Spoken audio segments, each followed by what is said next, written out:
Good afternoon. Been a long time no see. But as you can see, I've been busy.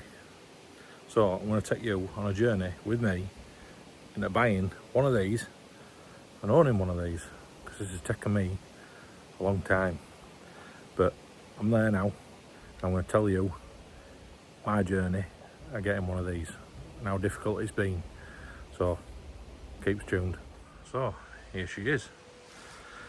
Aveling and Porter 8-ton Type AB steam roller, built in 1930. You see there, government Ceylon. That is nowadays known as Sri Lanka. This engine was originally sold to the colonial government, which was set up to help other countries in the colony of the Commonwealth to get equipment and stuff they needed for infrastructure and for building the countries into a bit more progress. And this was one of the machines that went there. Now this was brought back in around 1991, and it was brought back with another, I think there were another 4, a couple of Avelings, a couple of Burrells. You can see there, Type AB, and that's its build number. It was formerly known as Katie. It was known as Nile as well when it first got rebuilt and recommissioned in the 90s. But I'm not going to tell you what name it's going to be yet, because we haven't got his nameplates yet. We'll save that for another video. But when she was brought back, she had a new firebox fitted. She had some work done to the boiler barrel. She had quite a bit of work done to the motion and the axle. So, and a new smoke box. She had a new smoke box fitted. New tube plates, throat plates. It's had a lot of work done in its time. I purchased it from Mr. Malcolm Pugh this last week, and I'm going to talk you through the purchase of buying it. How it all started. So I decided, what will it be now?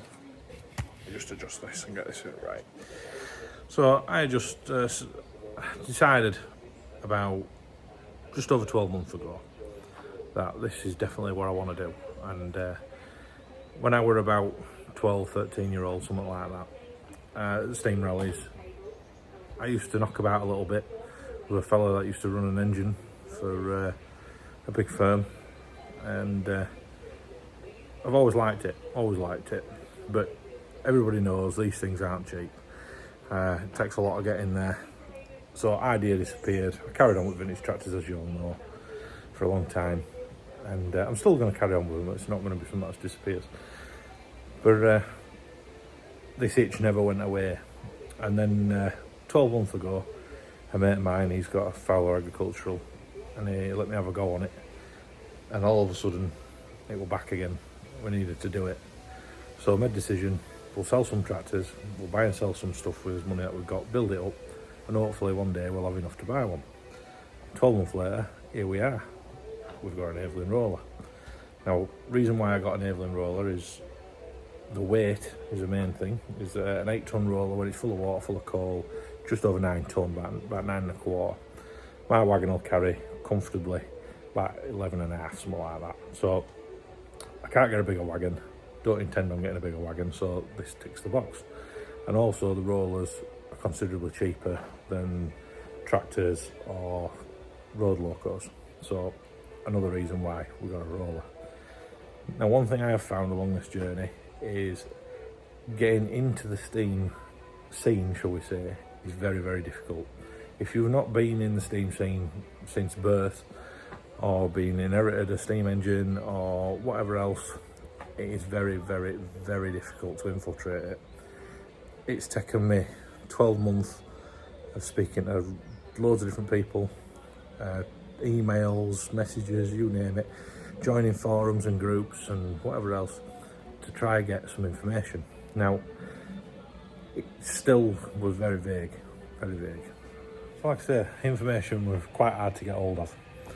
And a lot of people don't want to share stuff with you. I don't know what that is. I don't know if it's just a case that they don't know you, don't know your face, don't know your intentions. I don't know. I'm not judging anybody. But it does make it very, very difficult. So what I did, I went on to National Engine Trust, went onto their page, found some useful links, found some useful books. Now they have a book on there which is, it's sort of like an idiot's guide to running and operating a steam engine, and it glosses over all types: rollers, traction engines, wagons, all sorts of stuff. Tells you basics: firing, cleaning, oiling, watering, loading, and even driving on the road and driving at showgrounds. Very, very useful book. I think it was about 28 quid, worth its weight in gold. If you want to get into this, buy that book. It is definitely a lifesaver.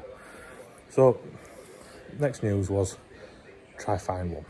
So start searching online forums, marketplace, steam engine pages on marketplace and on Facebook. Tried National Engine Trust links, likes of Berry Brooks, Preston Steam Services, all the usual stuff. Eventually we find this one on marketplace. Advertised at a reasonable price. It's had a lot of work done. It's had second gear added and stuff. So it ticks all boxes. So we went and had a look.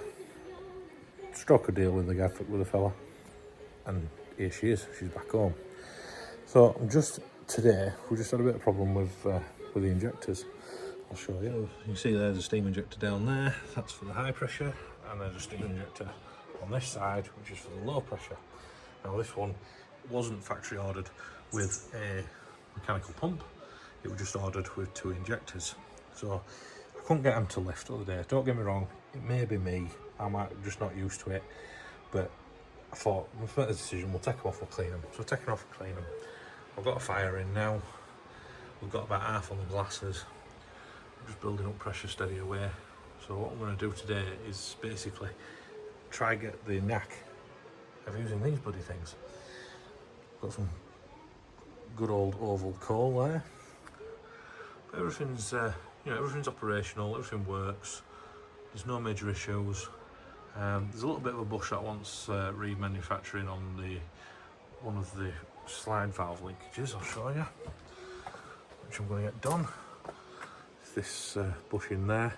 There's a bit of play on this rod which goes along and goes into the slide valve. This is it's a compound slide valve engine, is this one. So that wants a little bit of looking at. Other than that, she's in fairly good order. And we're going to do a full cosmetic revamp on her. Get her all nice and shiny and new. And redo all the pinstriping and lining on the lagging. That's all going to get done. It's already got lining on the wheels. We're going to go with the same colour scheme. Black on the outsides with a red band. And redo all of them. So yeah, come along for the journey. Stay tuned. Don't forget to hit the subscribe button, and you can follow me through learning how to use this, learning how to look after it, and going to the show season next year in 2026. Because we're now just coming into October 2025, so the show season's over with and finished. So we'll give her a cosmetic revamp ready for next year. So thanks for watching, and stay tuned.